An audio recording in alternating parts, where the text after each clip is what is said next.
we left the army in what year? I left the army in 2010. Shit. Yeah. Wow, I didn't know. I thought it was longer ago than that you left the army. So we left the army in 2010. What was your... Because we hear about this a lot, right? Everybody, you get the guys that really fucking struggle that have been in the army and gone into civilian life. What was that transition like for you? Yeah, really bad. Was it? Yeah. Yeah. It was going really well. So when I first got out, I was already in property. I was already doing well, so I pretty much knew my path. So you started the property in the army. What got you into that then? I started to put money in a bit of ISAs and that. You get financial advisors come round on the camps and start to say, like, look, you should be putting some money away and things like that. My dad was always that sort of, had that mindset of saving and things like that. So I put some things in a couple of ISAs. Yeah. And I just started to look at other things. I've always been entrepreneurial, like selling things on eBay and motorbikes and cars. I've always loved that trading. Yeah. So I just started to look at property, and I ended up just sort of falling into it. So when I came out, I was already quite well established. I was making money from flipping property, and it was going well. But I think one of the things in the army that I missed was not being around my mates when they were watching footy matches, drinking through the week and things like that.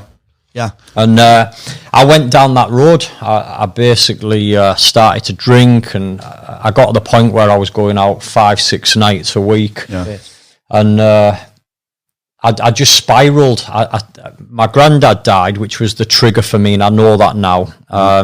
And then I started to get PTSD, dreaming that I was back in Iraq. Really? And that just got worse and worse. And in 2013, I literally broke. I had a mental breakdown, and I had to go see Army counsellor. But that for me... So the Army was still supporting you 3 years later? Yeah, well, it was more, one of my mates who was in the army told me I had PTSD, and I was kind of in denial. I was like, I haven't got PTSD. I haven't been in sort of any life-threatening situation. And he was like, you have? He said, them dreams that you're having of being in Iraq over and over, it's a form of PTSD. Yeah. And he gave me a number basically of like the army welfare, and I rang them, and they just literally linked me with someone straight away. And said, you've got PTSD. And does that still pop up now for you, or have you got... No, I literally... them 4 sessions that I had, because that was it literally, really?